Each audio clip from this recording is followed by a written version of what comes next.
హుజురాబాద్ నియోజకవర్గ ప్రజలందరూ కూడా గమనించాలని కోరుకుంటూ, కట్టా మనోజ్ రెడ్డి అనేటువంటి వ్యక్తి అక్రమంగా కౌశిక్ రెడ్డిపై కేసు బనాయించి టీఆర్ఎస్ పార్టీని డిలే చేయాలని, కేటీఆర్తో సమానంగా ఇలా కౌశిక్ రెడ్డి ఎదుగుతాడని, ఆయనను డిఫేమ్ చేయాలని ఒక కుట్రవాదితనంతో కేసు పెట్టడం జరిగింది. ఎందుకంటే ఈ కేసు పెట్టడాన్ని ఒకసారి ప్రజలంతా గమనించాలి. సికండి రాజకీయం చేస్తారు వాళ్ళు. సికండి రాజకీయం కట్టా మనోజ్ రెడ్డిని అడ్డం పెట్టుకొని కాంగ్రెస్ పార్టీ ఆడే నాటకం, డ్రామా ఇది. ఈ సికండి రాజకీయం ఎందుకంటానంటే, కౌశిక్ రెడ్డి గారు మాట్లాడిందేమో మనోజ్ రెడ్డితో, కేసు పెట్టిందేమో మనోజ్ రెడ్డి గారి భార్య. ఆమె ఎందుకు పెట్టిందో ఒకసారి ప్రజలందరూ గమనించాలి. ఆమె కంప్లైంట్ చేసింది, నేను చూసినా నిన్న టీవీలో.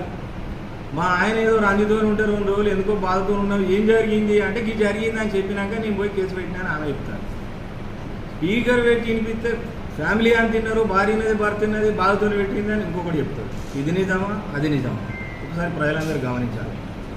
మరి 7 ఏళ్ళ తర్వాత కేసు పెడతారా అని ఒక ఆయన మీటింగ్ పెట్టి చెప్పడం, చూసిరాని ఆయన భాగవతం చూసిరాని ఆయన ఒక ఆయన మీటింగ్ పెట్టి చెప్పడం, ఇవన్నీ ప్రజలందరూ గమనించాలని ఎందుకు కోరుకుంటానంటే, 7 సంవత్సరాల నుంచి వాడు గోస ఉచ్చుకుంటేనే కదా కౌశిక్ రెడ్డి దగ్గరికి గుండెడు ప్రజలందరూ పోయి మాకు కావాలి ఇప్పియాలని అడిగింది. ఇప్పియడం మూలంగా ఇవ్వకపోతే అసభ్యంగా కట్టా మనోజ్ రెడ్డి మాట్లాడితే, దానికి ధీటుగా అయినా మాట్లాడితే దాన్ని ఏదో వాయిస్ రికార్డ్ చేసి పార్టీని డ్యామేజ్ చేద్దాం, రేపు మీటింగ్ డ్యామేజ్ చేద్దాం, వీళ్ళ మీటింగ్ సక్సెస్ అవుతుందనేటువంటి కుట్రబాజీ తనంతో ఆడామని అడ్డం పెట్టుకొని సిగండి రాజకీయం చేస్తారని ఆరోపణ చేస్తాను. ఒక్కటే ప్రజలందరూ గమనించాలి, కౌశిక్ రెడ్డి గారు స్పందన స్పీడ్గా ఉంటుంది, ఆయన మాటలు స్పీడ్గా ఉంటాయి. కాబట్టి దాన్ని అడ్డం పెట్టుకొని డ్యామేజ్ చేయాలనేటువంటి కుట్రబాజీ కాంగ్రెస్ పార్టీ రాజకీయాన్ని ప్రజలందరూ గమనించే వాళ్ళకి తగిన బుద్ధి చెప్పాలి. కాంగ్రెస్ నాయకులు అందరూ కూడా చెప్తారని, ఇక్కడోనికి ఇక్కడోనికి అందరూ చెప్తారా.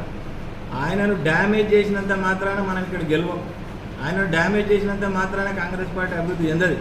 నువ్వు మంచి పనులు చేయరు, మీరంతా మంచి పనులు చేసి మీరంతా ప్రజలకు చేరువైతే అవుతుంది. కానీ టీఆర్ఎస్ పార్టీని తిడుతానో, టీఆర్ఎస్ పార్టీ మీటింగ్ను డ్యామేజ్ చేస్తానో, లేకపోతే కేసీఆర్ను డ్యామేజ్ చేస్తానో, టీఆర్ఎస్ పార్టీని ప్రజలల్లో ఆభాస్ పాలు చేద్దామని కుట్రబాజీ మాటలు మాట్లాడితే పార్టీ డ్యామేజ్ కాదు.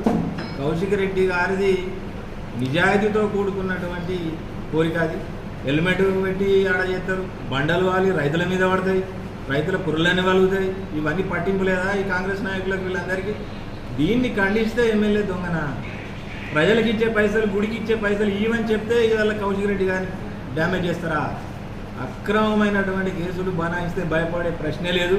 కౌశిక్ రెడ్డి గారికి అయ్యే వచ్చిన లేదు. మీరేదో కుట్రబాధితనంతో జైలు పంపితే పోయి రావడానికి కూడా రెడీ, ప్రజల కోసం చేసేది అది ప్రజల కోసం. జైలు పోవడానికి కూడా కౌశిక్ రెడ్డి రెడీ, మేమందరం కూడా ఆయనతో పాటు జైలు పోవడానికి మేమందరం కూడా రెడీగానే ఉన్నాం. భయపడే ప్రశ్నే లేదు. నాట్ టు అరెస్ట్ ఇచ్చింది ఎందుకు ఇచ్చింది?